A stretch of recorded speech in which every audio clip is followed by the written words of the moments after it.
บายดีทุกคนมื้อนี้บ่าวน้อยสิพามายังไต่ภูซึ่งสถานที่ละมันว่าเพิ่นเอิ้นว่า Red Rocks ซึ่งเป็นบ่อนเขาลิ่นคอนเสิร์ตกลางแจ้งว่าซะบ่อนไฮกิ้งหรือว่าบ่อนที่เฮาจะมาย่างป่าไต่ภูนี่มันว่าอยู่อ้อมแอมบริเวณนี้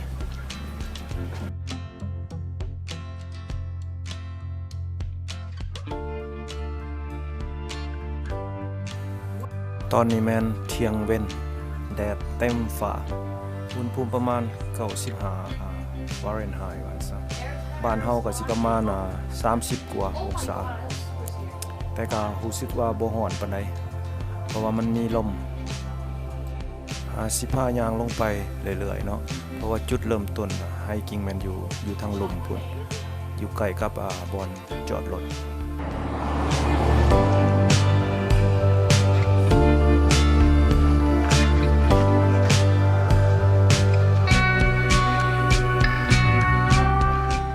พาพี่น้องย่างตากแดดไต่ภูมื้อนี้นะโอ้ถึงเว้นเที่ยงพี่น้องเว้ยอากาศก็บ่ร้อนหลายแต่ว่าแดดนี่เป็นจุดเริ่มต้นของบ่อนย่างป่าว่าซะอยู่ติดกับบ่อนพักของลานที่อยู่ทางลมของบ่อนที่เขาจะขึ้นไปเบิ่งคอนเสิร์ต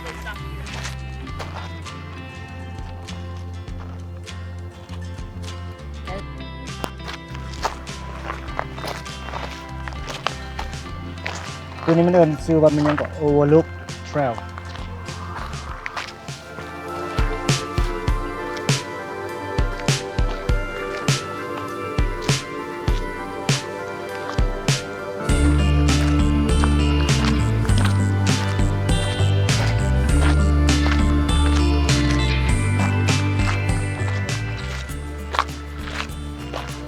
พาย่างตามทางย่างหน่อยหนึงบ่ว่าสิย่างไปฮอดไส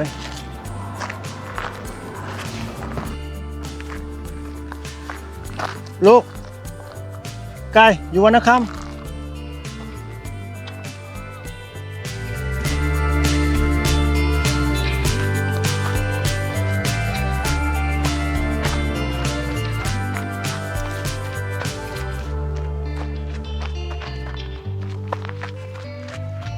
พายางขึ้นไปเรื่อยๆ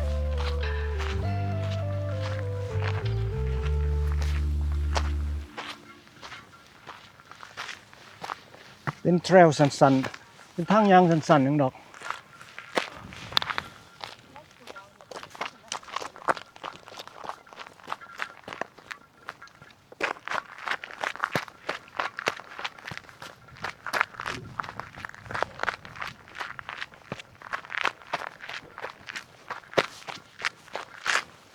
โอ้โหไผมันห่อนหลายพี่น้องเอ้ยพามายามเช้าจึงสิมีคนหลายมายามนี่หมายความว่าบ่ค่อยมีคนฮ้อน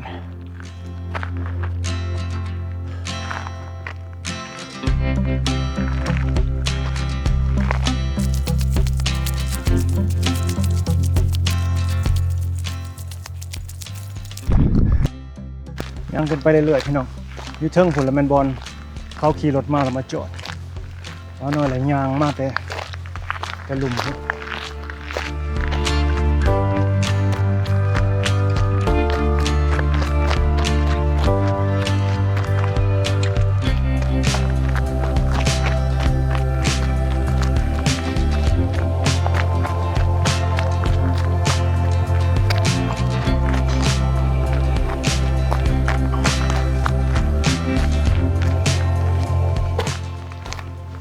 ครับขึ้นมาหอดเทิง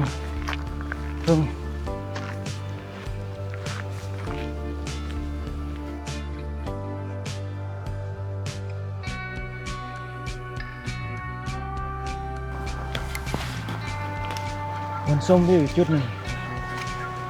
รถเขาแล่นขึ้นมานี่แล้วก็ไปนั่งอยู่บนพักอยู่หันก็ได้จากนั้นจึงขึ้นไปจอมพูต้นนั้นหน่อยนึงแล้วก็หมดสำหรับจุดชมวิวเนี่ย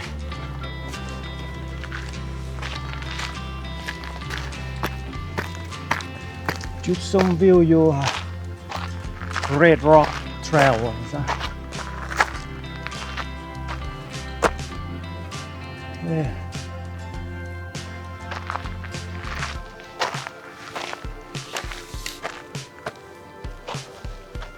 บ่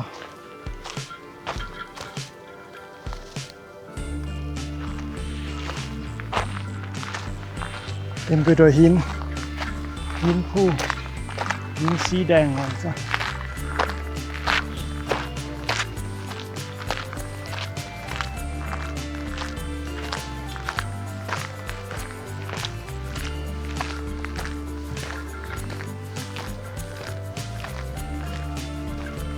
มินบอลเขาจะมานั่งเล่นเขากินหน้ามันซะ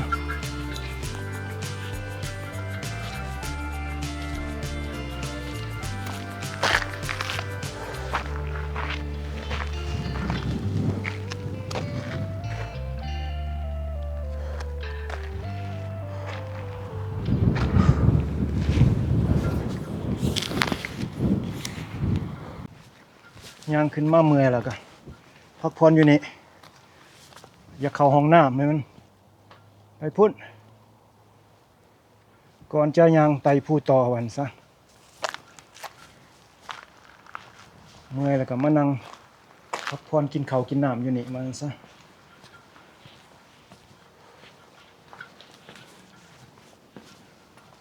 แล้วก็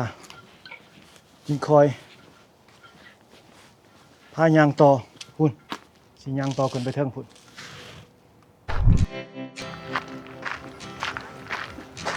สิพายางไปเบิ่งจุดชมวิวอีกจุดหนึ่งอยู่นี่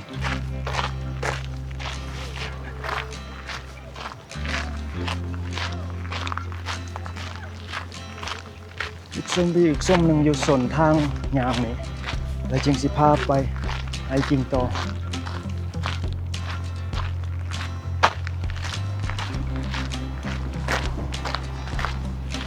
ซึ่งมันเป็นหัวภูหน่อยๆงอยอยู่แคมป์ทาง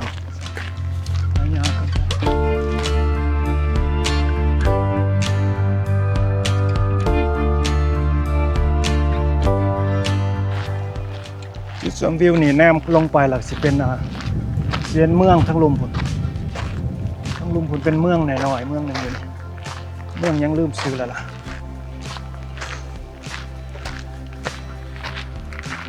เมืองที่ติดกับนี่มีเพื่อนเอิ้นว่า Panorama of Front Range Food Hill they call Front Range เดี๋ยวนี้ซะเห็นบ่โอ้ยบอลอยู่พุ่นแล้วแม่นบอลเขาลินคอนเสิร์ต Red Rock บอลเขาลินคอนเสิร์ตอันนี้มันเข้าไปทางในเมืองเข้าไปในเมืองหน่อยนึงอีกเมืองหนึ่งอยู่นี่ข้างกับเดนเวอร์นี่ละโมเมนเดนเวอร์เอาหน่อยบ่จื้อซื้อเมืองมันบ่เรียบจุดชมวิวนี่ก็เป็นเส้นทางแล้วก็หมู่บ้าน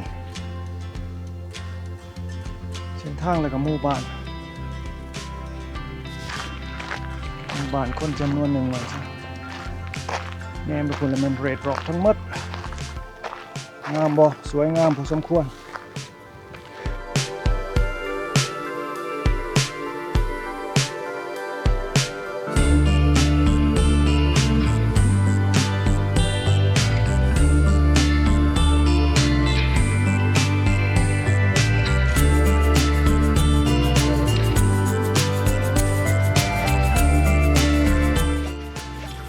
เอาละสิกลับลงไปหาบอลเฮาจุดที่เฮาจะเริ่ม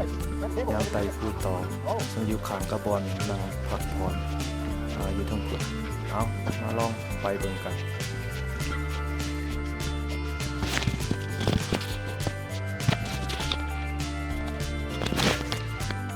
สิย่างขึ้นไปเทิงนี่นะนึงเทิงเลยซีเมนต์เทรล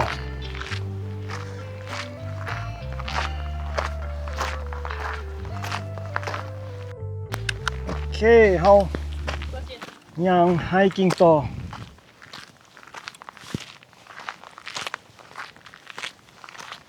มาคนเดียวมื้อนี้นะกับทหาร2 คนอยู่ลุมพุ่นบ่ค่อยไหวปานใดเอาขี่รถถีบมาบ่ได้ไกลแน่เดี๋ยวขี่รถมานำเขา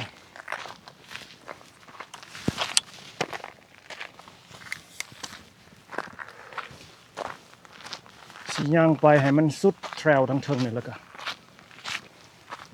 ก็พ่อเฉพาะคลิปนี้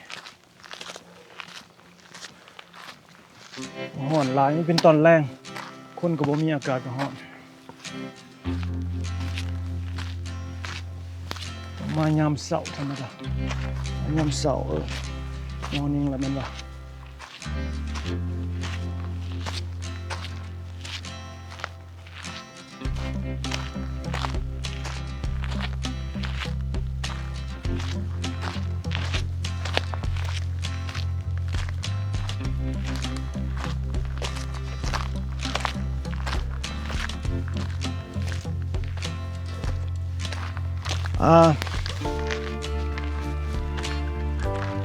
last time ลูกแล้วดีมาทางนั้นขึ้นไปหันไปน้ำบ่แล้วไปซอดลงใส่บอนจอดรถทางเอาไปทางนั้นแหละมันปะไปสอดใส่บอลเขาลินคอนเสิร์ตสิย่างไปเรื่อยๆเท่านี้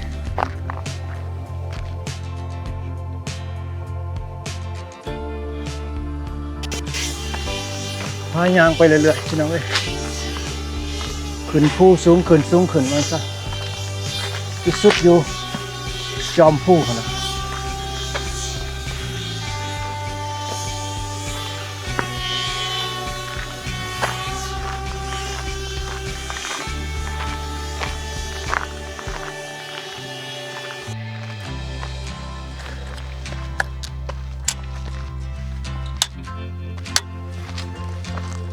ย่างขึ้นไปเรื่อยๆพี่น้องเอ้ยรู้สึกว่าสูงขึ้นบุหรี่ก็จะสุดอยู่ทางผมโอ้มีคันไดขึ้นอีกทางเพราะนั้นเรามีคันไดอยู่ทาง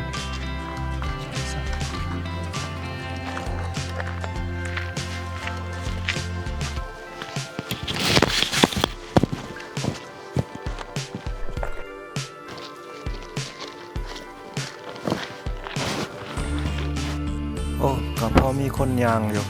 มีครอบครัวหนึ่งกำลังยางลงมาแต่ว่าบ่าวนอนนี่สิพายางขึ้นไปเดี๋ยวเด้อเจ้าหน้าที่สิพาปีนขึ้นโงนหินทั้งข้างนี่ให้เบิ่ง เป็นที่มองหินเดินมา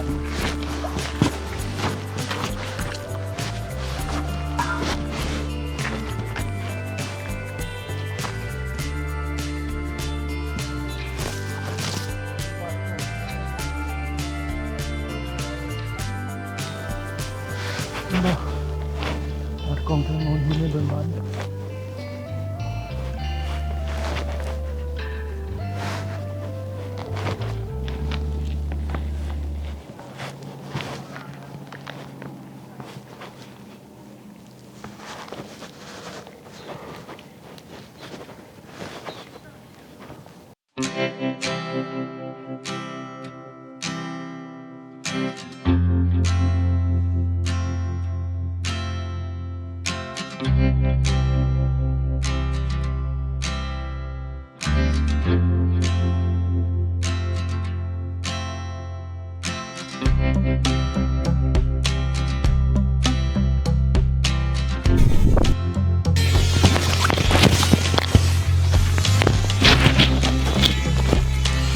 ย่างขึ้นไปเรื่อยๆพี่น้องเอ้ย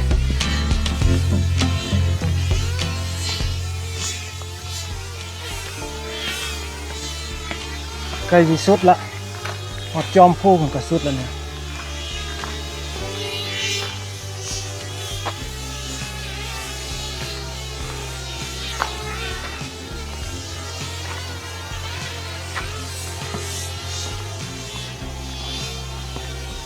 โอ้สั้นขึ้นเลยเนี่ยก็ได้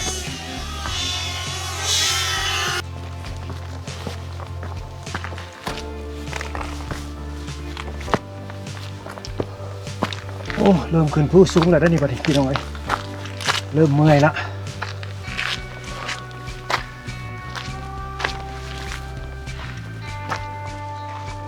รู้สึกว่าเป็น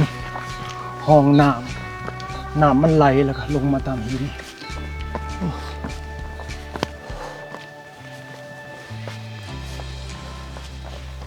น่าจะหอดจุดสูงสุดละคือว่า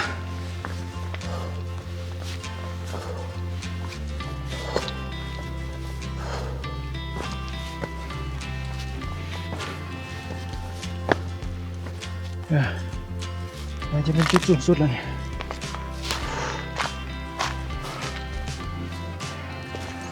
ซื้อจุดสูงสุดนี่แนมเห็นบนเขาเล่นคอนเสิร์ตอยู่บน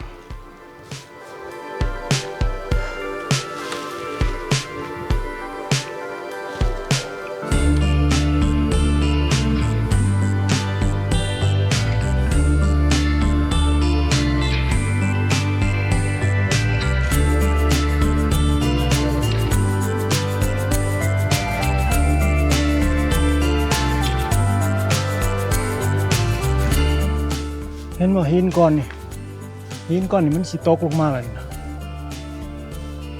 อยู่นี่โดนหลายนี่ตกลงมาเลยนี่ยังโต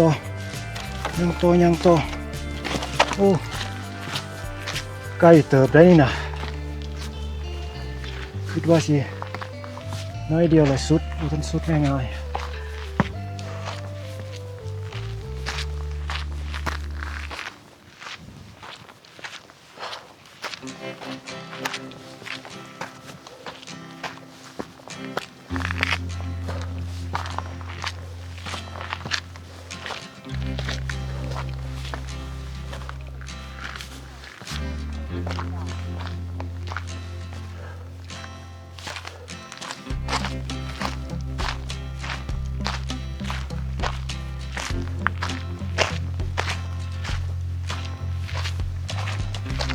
รู้สึกว่ายางไปเรื่อยๆสู่กับตะเว้นนะเนี่ย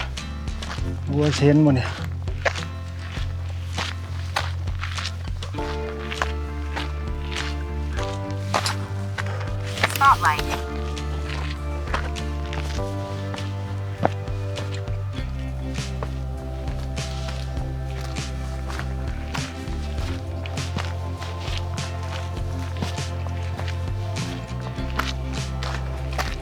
ยางสู่กับตะเว้นพี่น้องเอ้ยว่าวิดีโอเห็นแจ้งบ่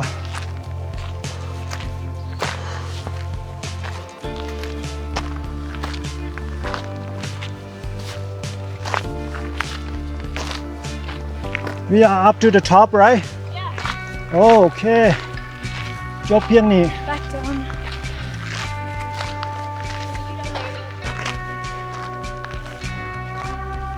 ทางยาง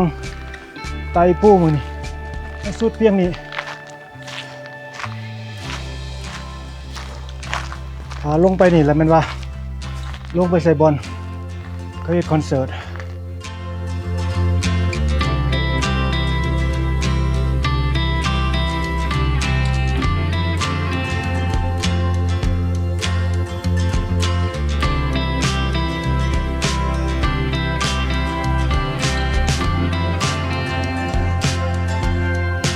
ละวันน้อยสิหยุดเพียงนี้แล้วก็ลาลมกันเพียงเท่านี้เนาะพี่น้องเนาะเมื่อยคลิปมาพายางผู้มันนี่นะอยู่Red Rock พบกันใหม่คลิปหน้าพี่น้องบ๊ายบาย